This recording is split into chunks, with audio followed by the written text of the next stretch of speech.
Seat number 1, H. Fenn. Seat number 2 is Mr. Greenwood. There's Mark. Sat at the tables. Seat number 3 is Nigel Hill. Seat number 4 stood behind Stephen Basri because we can't get any closer because it's a little bit tight down in the darkest depths of the Leo Casino poker room.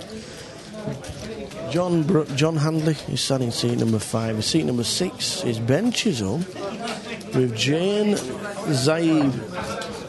There's Johnny Zaib sat in seat number 7, who must be having a nice chat with seat number 8, the Fox.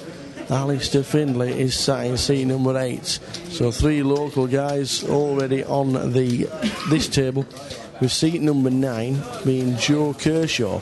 Seat number 10, as you can see, is completely empty because we've lost Mark Strickland. He's disappeared from the tournament. As we move to the final table in the darkest depths of the poker room here in Leo's, we start with seat number 1. And it is the one and only Eddie London. Nice to see Eddie London back at the poker tables.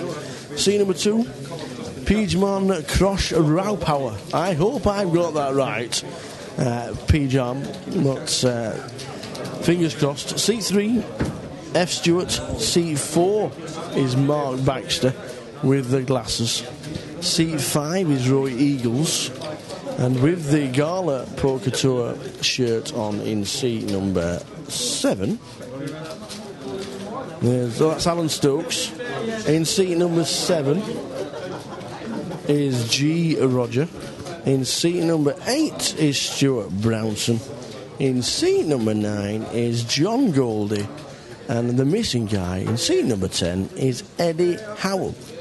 And that is that.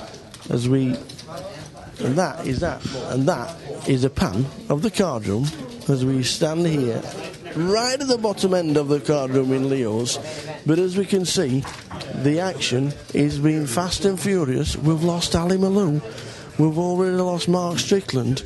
Jimmy Morgan has been down to 2,800. It's fast and furious in the first level here at Leo's. To qualify for any leg of the Gala Casino British Poker Tour, visit galapoker.co.uk.